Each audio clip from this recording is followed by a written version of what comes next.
The most popular day trading strategy is the support and resistance level breakout. A lot of people do not see the trend line, but they do see the support and resistance levels. Here is how it works. When the market makes either two highs or two lows horizontally, we can draw a horizontal line. So this line is the support or resistance levels. In this case, it is the support level. So basically, we're waiting for the market to go down to penetrate this level, and then this is the breakout with consecutive bear bars in this case. After that, we expect the market to go back, to pull back, to test the level again. Sometimes when the breakout is too strong, it doesn't have to test the level again. And then we wait for the market to go down, give us a signal so we can go short. We enter here and expect the market to go to a second leg down here. How can we find out the support and resistance levels? First, we can use the previous day's high, low, open, and close. It depends on different instruments. Some follows the high-low, some follows the open and close. We can also use the same day previous high and lows as long as it has been tested. We can also use the pivot point or levels. You can search online to see the calculation for the pivot levels, and most of the brokers will provide these pivot levels in their chart. We can also use the specific price, like 1.0000 for euro or $100 for crude oil, or any other support or resistance levels that you discover in your trading. Here is an example. In this chart, we have the previous day's low drawing here. We can certainly see that these 3 points is testing the previous low and then bounce back. That means the market is following this previous low. It is a very good support or resistance levels. In this case, previously, it is support level. And here, the market penetrates this level by a breakout greatly, and then we wait for the market to pull back. You can see the market retested this level. So right now, this level becomes resistance levels. And then when you see the bear bar here, you can enter after this bear bar finishes. Or you can also wait a little bit. Here's another very good signal bar. Or even further, you can see it tries to test this level for the third time. You can also enter here or add your position to go short.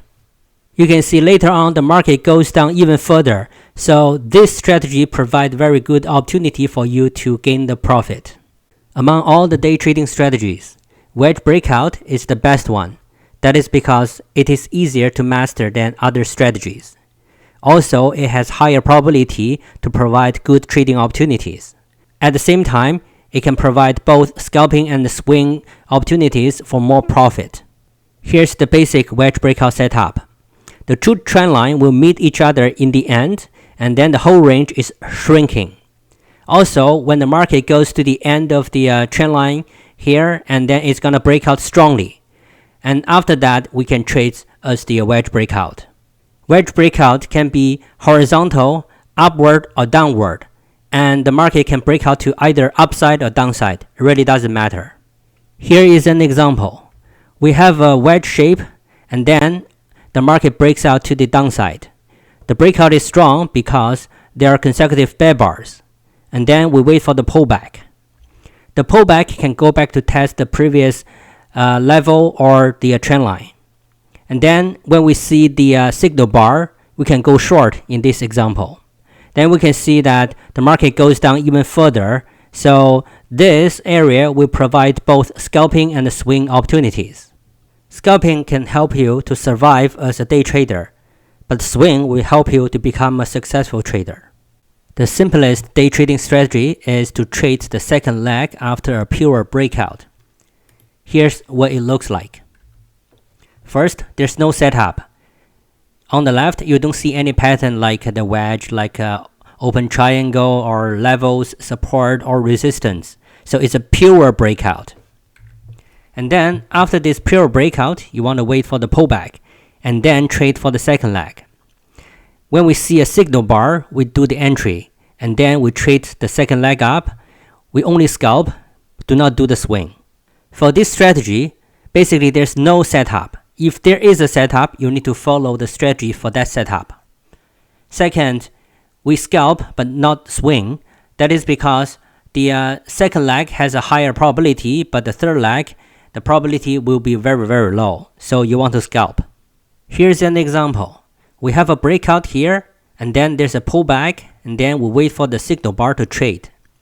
For the profit target, we scalp for 1 or 2 times of the risk, which means you measure from your entry to your stop, the actual stop, and then set your profit target as 1 time of the risk or 2 times of the risk or between. You can also use measure move to set your profit target, which you measure from the first breakout bar to the last of the breakout bar of the first leg, and then measure from the bottom of the pullback to the top to set your profit target. Also, you need to make sure to take the less of the first option and the second option because the profit target may not be reached. Third, normally the third leg has a very low probability, so it's not recommended to trade for the third leg. Level support and resistance is the traditional trading strategy. It works because the market makers define the markets by levels. When the market comes from upside to downside to test the support level, you should be prepared to trade upward by going long here. You're expecting the market will go back and then respect this support level. The same logic if the market goes up to test the resistance level. So you're expecting the market will go back and bounce to the downside. So you can go short, aiming the market to go down. What can be served as the support and resistance? First, previous day's high, low, open, close depending on the instruments. Second, same day's previous high and low. Third, pivot points or levels. And fourth, some specific price, like $100 for the crude oil, 4,000 points for ES E-mini S&P 500. Here's an example. We have a previous day's low drawing on the chart here. So when the market goes down, you can see that it's testing this previous day's low and failed. So it goes up. So here is a good opportunity for you to go long. Later on, the market goes down to test this previous day's low again. So you can see that it bounced back immediately with this very good bull bar. So we can also go long. We also notice when the market goes up, this 3 points defines another level. This is the resistance level. So when the market goes up again to test the resistance and didn't penetrate it, you need to be prepared to go short. Support and resistance levels are interchangeable sometimes. So you can see that the market penetrates the support level here, didn't respect it, and then the support becomes resistance. Later on, you can see the market tested these resistance levels and go down, so we can short here. But this is not the level support and resistance levels we talk about. This is the level breakout. The classic day trading strategy is the trendline support and resistance. Basically, we want the market to make high and lows. By connecting any 2 highs or any 2 lows, we can have a trend line. We're expecting the market to touch the trend line another time, and then it's gonna bounce back from the trend line to the same direction. Here, when it touches the trend line for the third time, we're expecting the market will bounce to the upside, so the good entry point is here. It doesn't matter whether we have only one side of the trend line or both sides. Normally, the third time touching of the trend line gives you the highest probability to trade with the trend. For the fourth, fifth, the probability will be much lowered. Here is an example. When the market forms 2 highs here, we can connect them as a trend line. And then at the bottom, the same thing. When the market touches the trend line for the third time, at the top here, there's a short opportunity. So we can trade down to the bottom trend line here. And also when the market goes up to test the trend line for the fourth time, you can see that the market this time didn't go down further. Instead, it gives you a bear trap. That is why the third time touch gives you the highest probability for trading. The same logic for the bottom trend line here. When the market touches the bottom trend line for the third time, you could go long, depending on your strategy. First, you can see it is a downward open triangle. That means the downward pressure is better than upward pressure. So for beginner traders, it is not recommended to trade up here because if your strategy is to use the signal bar, which is this bull bar, then you don't have much room to go to the top trend line. That means not much profit. However, for advanced trader, you could use limit order to buy here and then to trade to the top of the trend line. For the fourth touch here, you can see it peers a little bit here, so it breaks this trend line a little bit. Though it doesn't matter that much, but the probability to go up is much lowered.